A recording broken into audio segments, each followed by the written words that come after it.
Hi there, this is Bob McMillan. Welcome to the video being put together by myself and my good mate Dean Croak in the States. Dean's the techno man and I'm the gatherer, as well as a bit of a photographer myself. But most of these images you're seeing on this slide video have been gathered mainly from Facebook, also from Instagram and from people, photos that people have sent to me via email or text.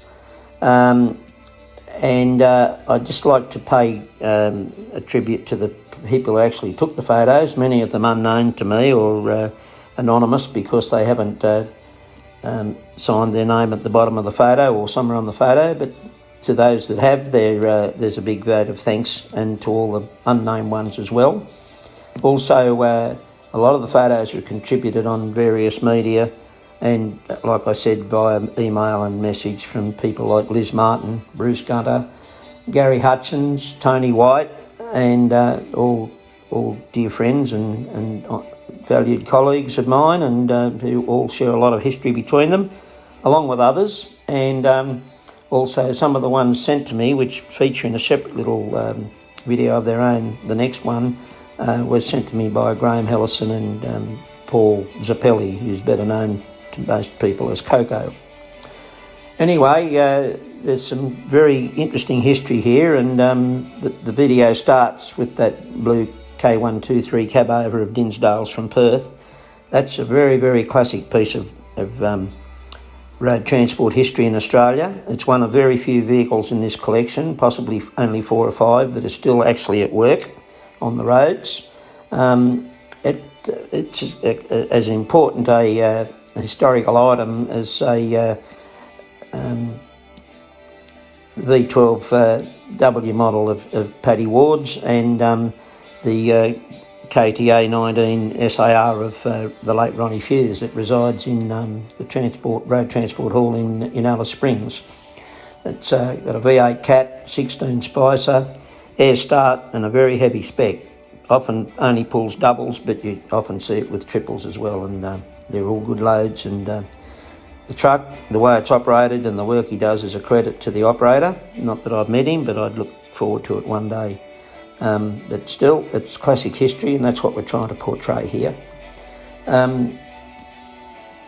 The collection's fairly varied. There's quite a few European trucks and even a Japanese one, I think, which is the late Greg Crossingham's Mitsubishi, a bit indicative of owner-drivers those days in the 60s and 70s and 80s when Kenworths were out of reach of the small operator.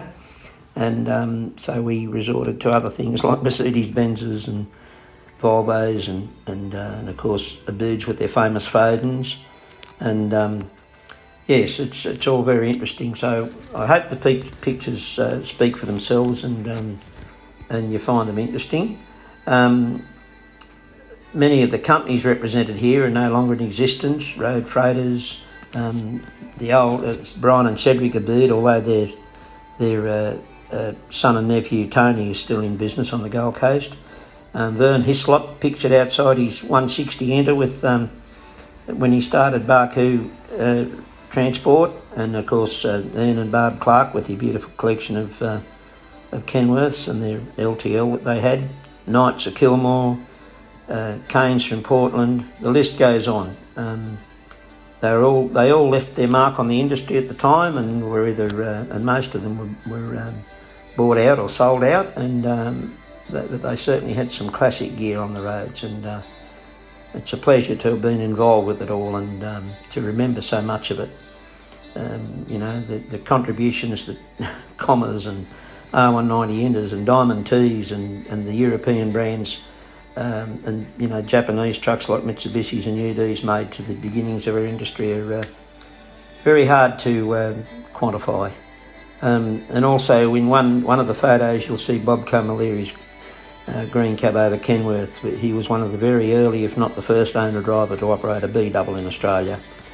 A big shout out to Bob if he's still around. I haven't had contact with him in many years, but he was a valuable friend and a great supporter back in times gone by.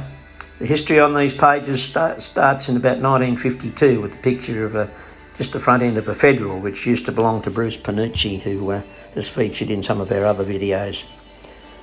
I hope you enjoy all this, and a bit of background there for you, and look forward to catching up with you all again, because we have 3 more episodes in this collection. The next one's just a little brief one, and then I'll address the others as we come to them.